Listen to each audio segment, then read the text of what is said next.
येतो आम्ही.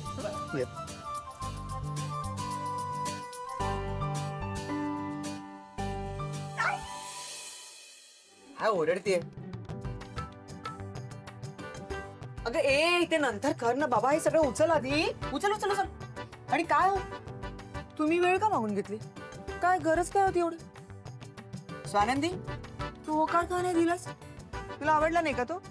चांगली नोकरी आहे, चांगला पगार आहे, इतकं चांगलं स्थळ मिळणार आहे का? काय झालं? ताई म्हणजे मलाही मुलगा तसा डिसेंट वाटला. हो हो, मलाही बरा वाटला मुलगा, पण लग्न स्वानंदीला करायचंय. बाळा, तुला कसा वाटला मुलगा? काय गो, तुला कसा वाटला मुलगा? आवडला ना? हो, आवडला. हा देवा, मी देवा पुढे साखर ठेवते.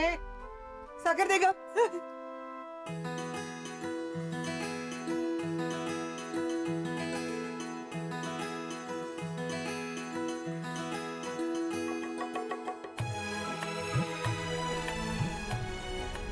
बाबा अहो. बाबा, काय हो, काय होतंय? बरे आहात ना तुम्ही? काही नाही ग, जरा या धावपळीत थकल्यासारखं वाटतंय एवढंच. खूप मोठे टेन्शन गेले त्यांच्या डोक्यावरचं, म्हणून असे रिलॅक्स्ड झाले तो ना. बाबा तुम्ही गोळ्या नाही घेतल्या का आज? गोळ्या नाही. अरे बापरे, तुम्ही विसरला का? तुम्ही बसा बरं, आधी मी गोळ्या घेऊन अगं स्वानंदी, तू आणायची काही गरज नाहीये. आहे ना रोहन, तू सासरी गेल्यानंतर सगळं रोहनलाच करावं लागणार आहे. काय हो, जा जा जा. चला हळूहळू बाबा. सावकाश नाही.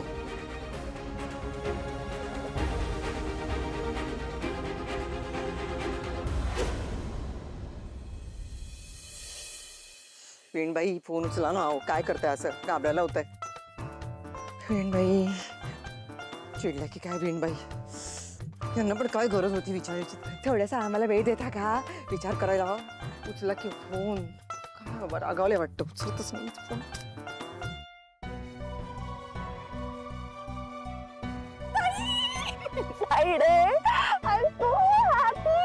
Okay okay okay. दीदी तेरा देवर दीवाना हाय रा. सॉरी सॉरी, चुकलं, गाणं चुकलं. तेरा देवर नाही, माझा जीजू दीवाना आहे. तू त्याच्याकडे बघत होतीस का ना? I don't know, but I was looking at him. तो फुल ऑन फिदा झालाय तुझ्यावरती. ओके, तू खाल्लेस का काही? का काय एक्साइटमेंट मध्ये झालंय? पोट भरलंय आपलं. पोटाचं काय घेऊन बसलीयस तू? अरे मेरा तो दिल भर चुका है यार तुम दीवानों को देख के. हा ताई, दिल वरून आठवलं, ते हम दिल ले चुके सनम मध्ये नाही का तो अजय देवगन, तो जेव्हा ऐश्वर्याला फर्स्ट टाइम भेटायला जातो तेव्हा तो सगळ्यांसमोर कसं गात असतो ना, असं चिंगारी कोई भडके, असं सोटव गात होता तो. खुश. हा पुरे पुरे काय पुरे, तसं क्यूट आहे तो. He is a good guy, आणि त्याला तर तू जाम आवडलीस. आपण एका गोष्टीमध्ये ना त्यांनी मार्क्स कमी मिळवले, आणि ते म्हणजे त्याचं गाणं. पण ताई, मी माझं काम करेन ना, म्हणजे ऍज अ छोटी बहीण मी तुला इयरफोन्स गिफ्ट करून टाकेन. तो गायला लागला की आपले कानात इयरफोन्स घालून बसायचे. आमचं लग्न ठरत असताना हा माझ्या घरी आला होता. सांगणार आहे, गप्प बस. तुला माहिती आहे ना काय केलं होतं? काय केलं होतं? अरे काय नाही ते एवढं. माझ्या आईने याला कलिंगड खायला दिलं होतं. त्याने कलिंगड खाल्लं. आम्ही दोघी बाहेर आलो, बघतो तर काय, प्लेट पूर्ण साफ, एक बी सुद्धा नव्हती प्लेट मध्ये. माझ्या आईला वाटलं काय गुणी जावंय माझा, रितसर बिया डस्टबिन मध्ये टाकून आलाय. पण मी याच्याकडे बघितलं, म्हटलं काय रे, काय केलंयस? तेव्हा कळलं बिया ह्याने खाल्ल्या होत्या. ना समर, मला सांग, हिच्या घरी मी पहिल्यांदा जातोय, तर असं कलिंगड वगैरे देतं खरे कोणी? चांगुलपणा रे माझा. मी ती प्लेट स्वच्छ दिसावी, बिया कुठे टाकायच्या ते कळेना म्हणून खाऊन टाकल्या. हे मला अजिबात पटत नाही. कोणाला आवडेल म्हणून आपण वागणं बदलणं हे मला आवडतच नाही, पटतही नाही. अरे तसं नाही म्हणायचंय मला. माझं म्हणणं समजून घ्या तू. मला असं म्हणायचंय की नात्यामध्ये अशा छोट्या मोठ्या ऍडजस्टमेंट्स कराव्या लागतात अरे, आणि त्याची एक मजा पण असते नाही का? मला नाही वाटत काय. बापरे, काय झालं? नाही नाही नाही नाही नाही नको नाही नको. अरे रोहनच्या आईचा फोन. ते मला नाही बोलायचं. तू तू प्लीज बोल. मी नाही आता कोणाशी बोलणार हा? ए आनंद बोल ना. ए माझा तर काही संबंधच नाहीये. ही मैत्री आहे? उचल नाही तर त्या इथे येतील ना. अरे नाही नाही नाही हॅलो. समर राजवाडे साहेब, खूप आनंदाची बातमी सांगायला फोन केलाय. काय झालं? रोहनच्या ताईला मुलगा पसंत पडला का? हो, अरे वा. मी म्हणलं ना तुम्हाला, मी एकापेक्षा एक स्थळ आणून उभी करीन. मी आणलेल्या स्थळानं होकार दिला. ते ठीक आहे हो. हे बघा, मुलं त्यांना पसंत करतात ते काही फार महत्वाचं नाहीये. त्यांनी कोणाला होकार दिला, त्यांनी कोणाला पसंत केलं ते जास्त महत्वाचं. स्वानंदीनच होकार दिला. अरे वा. कोणाच्या प्रयत्नानं का होईना लग्न ठरलं हे महत्वाचं. तुम्ही इतकी आनंदाची बातमी दिलीत ना मला, की काय सांगू. मी खरं सांगू तुम्हाला, पहिल्यांदा मी तुमच्याशी बोलल्याचा मला पश्चाताप होत नाहीये. नाही म्हणजे मला असं म्हणायचं होतं की मी करतो परत फोन तुम्हाला नंतर. हा बाय.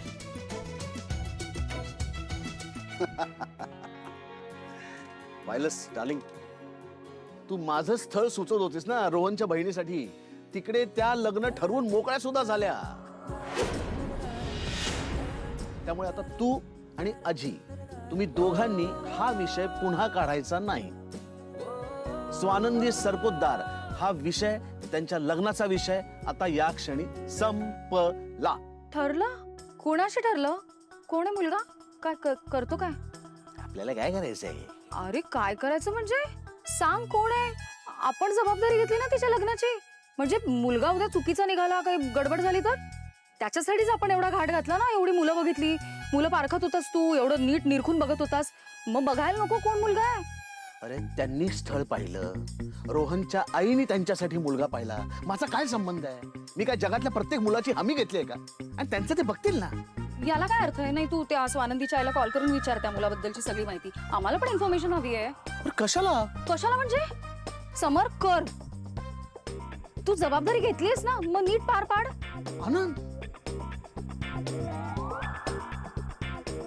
म्हणणार ताई, तो सिंगर झाला ना ते बरंच झालं. ही इज अ व्हेरी वाईट सिंगर. पण ताई, तू तुझं गाणं नको सोडवा. मी तुला कधी सांगितलं नाही, पण मला आवडतो तू गात असताना.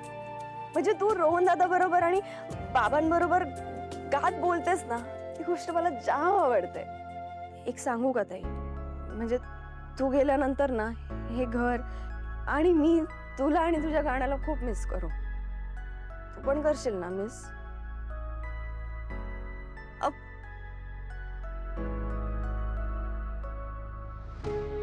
काय झालं ताई? बरं ठीक आहे, आय एम सॉरी. हा, आय एम सॉरी. करशील मिस, करशील. मी पण मिस करणार आहे आणि तू पण मिस करशील. मी उगाच सेंटी झाले, लक्ष नको देऊ. काही नाही होणार, सगळं नीट होणार आहे. अरे यार ताई, बच्चे की जान लोगे क्या? अब सांग ना काय झालंय. काहीच नाही. कम ऑन यार ताई, तुझं तर लग्न ठरलंय ग. किती एक्साइटेड पाहिजे. आणि चेहरा बघ कसा करून ठेवलास तू. तू खुश नाही आहेस का? आहे, खुश आहे मी. आहे इकडे. अगं माझा चेहरा सॅड का दिसतोय? असं काहीच नाहीये. हो ना? नक्की प्रॉमिस ना? म्हणजे आय कॅन अंडरस्टँड की लग्न ठरल्यावर थोडे मिक्स फिलिंग्स येऊ शकतात. बट ताई, mamma dad are so happy. आता सगळं छान होणार आहे, हो की नाही? म्हणजे बघ ना, रोहन दादाचं पण लग्न होणार, तुझं पण लग्न होणार आहे. म्हणजे आता घरात खूप फंक्शन्स होणार आहेत. माय गॉड. आणि त्या सगळ्या फंक्शन्स मध्ये मी खूप जास्त एन्जॉय करणार आहे. I can imagine how wonderful. म्हणजे मी ना माझा ड्रेस कोड आधीच रेडी ठेवणार आहे.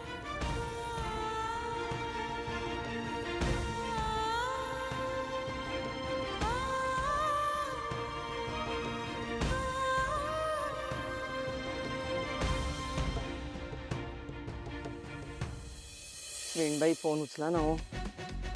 नक्की त्यांना राग आलेला. चांगलं जमत होतं लग्न, यांनी बोलून ना सगळा गोंधळ घालून टाकला.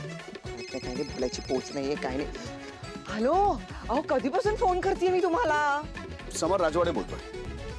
अरे समर साहेब, तुम्ही बोला बोला बोला. काय काम होतं? काय काम होतं?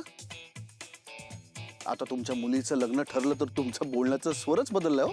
अय्या असं काही नाही हो, तुम्ही काय असा विचार करताय, जरा गडबडीमध्ये होते. ते काय झालं, आमच्या विहीणबाई आहेत ना, त्या सारख्या मला फोन करत असतात. त्यांना ना सतत माझ्यासोबत बोलायचं असतं. मग आपल्याला पण बोलायला लागतं ना त्यांच्या बरोबर. मगाशी तुम्ही आनंदाची बातमी दिलीत, खरंच खूप छान वाटलं ऐकून. मग तुमच्या बहिणीच्या लग्नातला अडथळा दूर केला.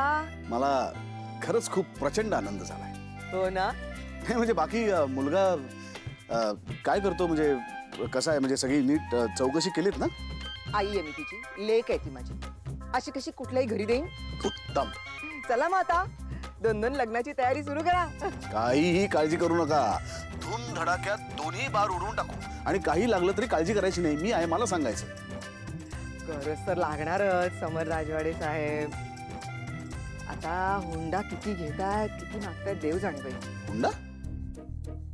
हुंडा कसं मागतील? हुंडा देणं घेणं हे कायद्याने गुन्हा आहे. हे बघा, तुम्ही असं काही ऍग्री करू नका. तुम्हाला गरज पडली ना तर मी बोलेन, पण अजिबात हुंडा द्यायचा नाही आणि हुंडा घ्यायचा सुद्धा नाही. हुंडा द्यायचा नाही, हुंडा घ्यायचा नाही. नाही हो म्हणजे तुमचं बरोबर आहे समर साहेब, पण कसं असतं, हे जरी कायदे असले ना तरी लोक कुठे पाळतात. बघा समर साहेब, ऐका माझं. तुम्हाला वाटतं की नाही, तुमची बहीण सासरी सुखात राहावी, तिच्या सासरची माणसं अगदी सुखी राहावेत.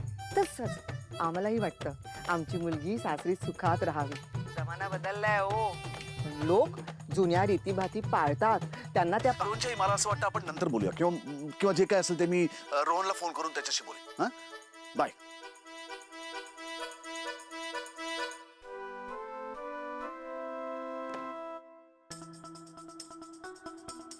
काय झालं? संताप संताप संताप झालाय माझा. ते ठीक आहे, ते काय बोलल्या काय त्या? अरे देण्या घेण्याचं हुंड्याचं बोलत होती ती बाई फोनवरती. म्हणाली कायदा असतोच पण तो कोण पाळतं वगैरे वगैरे हे बोलत होती. असं म्हणाल्या त्या? बघ ना, अरे बापरे. बघितलंस ना, त्यांचे विचार पाहिलेस ना. रोहनला नाही वाटत ना असं? नाही नाही नाही, तो एकटा सेन्सिबल मुलगा आहे त्यांच्या घरात, आणि त्याचे बाबा. पण या तिघी बायका आहेत ना, भयंकर आहेत, भयंकर आहेत. 3 बायका म्हणजे स्वानंदी पण? ती पण तशीच आहे, ट्रस्ट मी.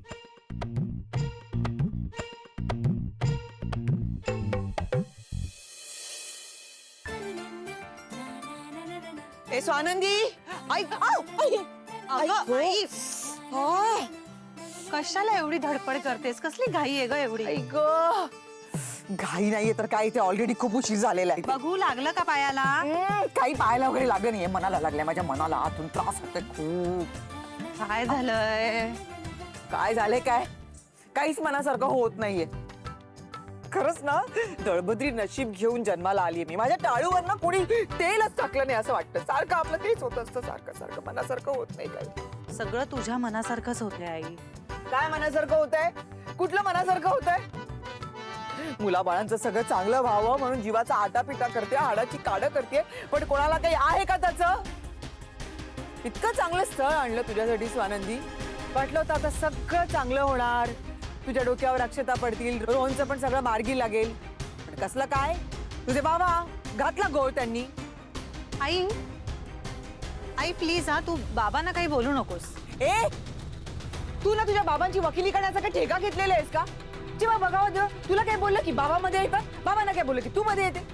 तुम्ही दोघंही अगदी अव्यवहारी, चुकीचं वागताय, हे कळते का तुम्हाला? आई फक्त वेळ मागतोय थोडा. काय बोलतेस तू स्वानंदी? वेळ कुठे आपल्याकडे? अगं 35ची झालीस तू आता, आता कसला वेळ मागतेस तू?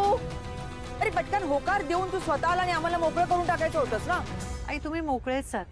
मुलांची लग्न झाल्याशिवाय, ते मार्गावर लागल्याशिवाय जगातले कुठलेच आई वडील मोकळे होत नसतात. जन्माला घातल्या आपली मुलं चांगल्या मार्गावर लागली पाहिजे याच्यासाठी प्रत्येक आई वडिलांना घोर लागलेला असतो. तुझे बाबा दाखवत नाही स्वानंदी, पण आतून त्यांचंच मन त्यांना खूप खात असतं. हे लोक लचके तोडत असतात ना. कुठेही जा, लग्न समारंभाला गेलो, लग्न जमलं का स्वानंदीचं? कुठे गेलो आपण हळदी कुंकवाला, जमलं का लग्न स्वानंदीचं? बारशाला गेलो, जमलं का लग्न स्वानंदीचं? अगदी भाजी आणायला जरी गेलं ना तरी भाजीवाला सुद्धा विचारतो, जमलं का लग्न स्वानंदीचं? पुढच्या वर्षी होईल असं सांगून सांगून ना कंटाळा आलाय मला हे सगळं पुढे गोटे तटत नेण्याचा. आई थांब, इतका स्ट्रेस घ्यायची काही गरज नाहीये. बिन लग्नाची मुलगी घरी असल्यानंतर आई वडिलांना स्ट्रेसच येतो. म्हणून बाई हात जोडते तुझ्या, लग्न कर. काय करतेस तू? मी लग्नासाठी नाही बोलले का? नाही अगं, फक्त काही नको असं म्हणते ना मी. सानंदी, इतकं चांगलं स्थळ आलंय, असं समोरून चालत आलंय आणि तू म्हणते घाई नको, तुला वेळ हवाय. तुझ्यामुळे रोहनचं लग्न अडलंय, तो अडून बसलाय. मी लग्न करणार नाही ताईचं लग्न झाल्याशिवाय. बाबांना आधीच त्रास होतोय, त्यांनी जर का जास्त स्ट्रेस घेतला ना तर उद्या त्यांना हार्ट अटॅक. प्लीज प्लीज नको ना, असं काहीच बोलू नकोस. अगं मग तू नीट वाग ना. लोकांचे बोल ऐकून ऐकून ना कान किटलेत. काय सांगायचं त्यांना, काय कारण द्यायचं, का तुझं लग्न होत नाहीये? मुळात कशाला सांगायचं त्यांना काही? माझं लग्न ही आपली पर्सनल घरातली गोष्ट आहे ना, घरगुती गोष्ट. मग कशाला बाकी लोकांना त्याच्यात इन्व्हॉल्व करायचंय?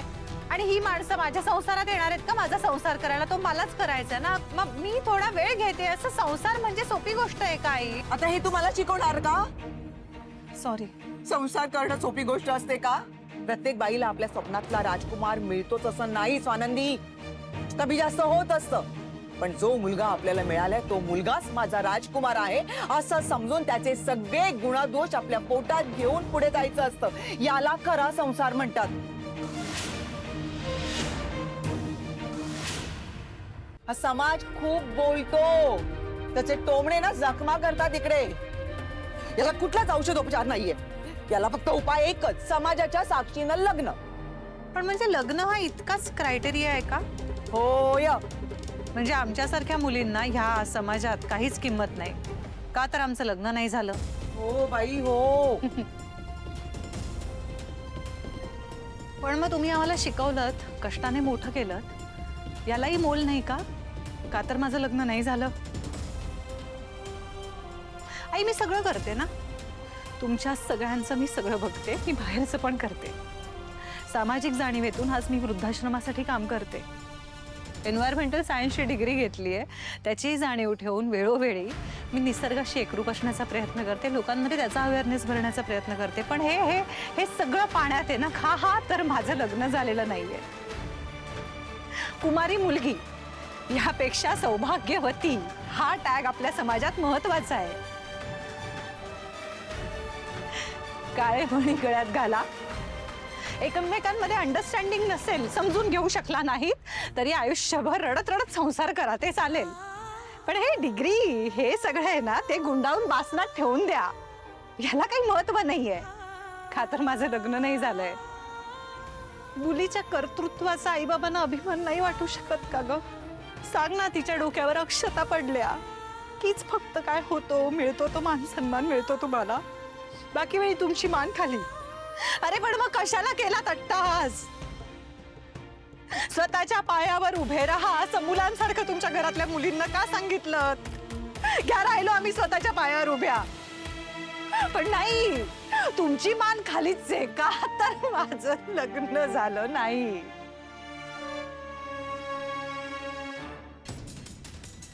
बरं मला एक गोष्ट कळत नाही आई, मी माझ्या पायावर उभी आहे, स्वावलंबी आहे.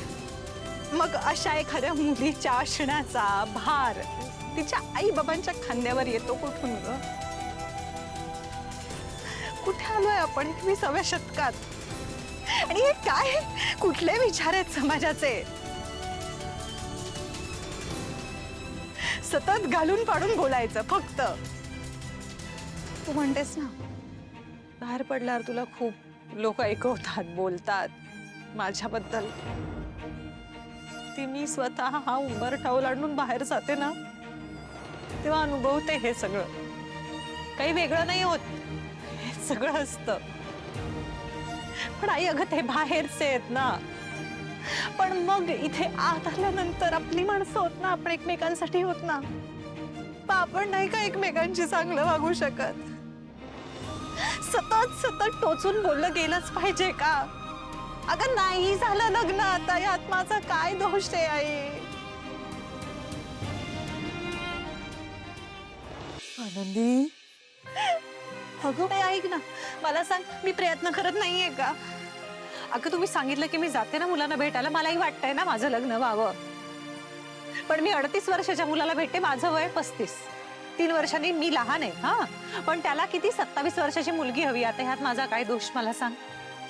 साधी राहणी, उच्च विचारसरणी या बाबांच्या तत्वावर मला जगायला आवडतं. मी राहते तशी साधी, गबाळी नाही राहत, टापटीप राहते, पण मी साधी राहते.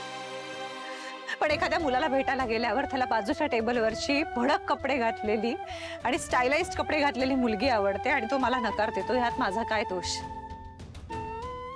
ते समर राजवाडे वाईट नाहीयेत, चांगले आहेत. पारख आहे त्यांना माणसांची. पण त्यांनी पारखून आणलेला जो मुलगा होता ना माझ्यासाठी, आई त्याचं लग्न ठरलं होतं. त्याची होणारी बायको ना माझ्याकडे आली आणि तिच्या संसारासाठी भीक मागत होती, म्हणून मी मागे आले त्या सगळ्यातून. यात माझा काय दोष आहे सांग बरं मला. वय वाढायला लागलं की येतात अगं असे अनुभव आम्हाला. नाटकं नसतात आमच्या वयाच्या मुलींची, पण अनुभव असतो गाठीशी थोडा जास्तीचा. आणि मग अशा वेळी भीती वाटते आणि वाटतं की अरे पटकन नको हो म्हणूया, आपण थोडा वेळ घेऊया, ठरवूया, कारण चुकायला नको ना निर्णय. तिथेही विचार तुमचा असतोच. बघितला वेळ आम्ही की आम्ही चुकीचे वाटतो आणि नाही ठरत माझं लग्न. मग माझा काय दोष. करायचंय ग, मलाही संसार करायचाय. मलाही वाटतं माझं छान लग्न व्हावं, मीही तर माझ्या वयाच्या मुलींसारखं सेटल व्हावं. पण आई नाही ठरत आहे ना माझं लग्न. मग यात माझा काय दोष. ऐक ना, मला कळतंय, मला तुझ्यातली आई कळतेय, मला तुझा त्रास कळतोय, पण मी पण बाई आहे ना आता. मग तू एक बाई म्हणून मला नाही का ग समजून घेऊ शकत. प्लीज.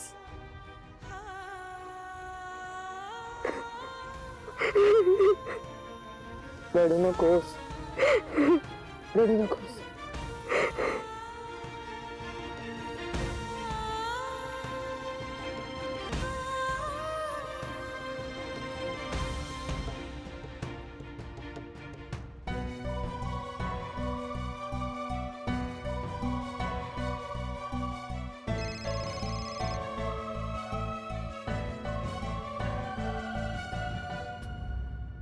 हॅलो, हा प्रतीकची आई.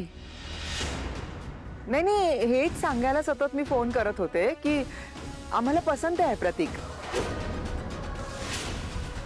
आणि तुम्हाला एक सांगायचं होतं, ऐका.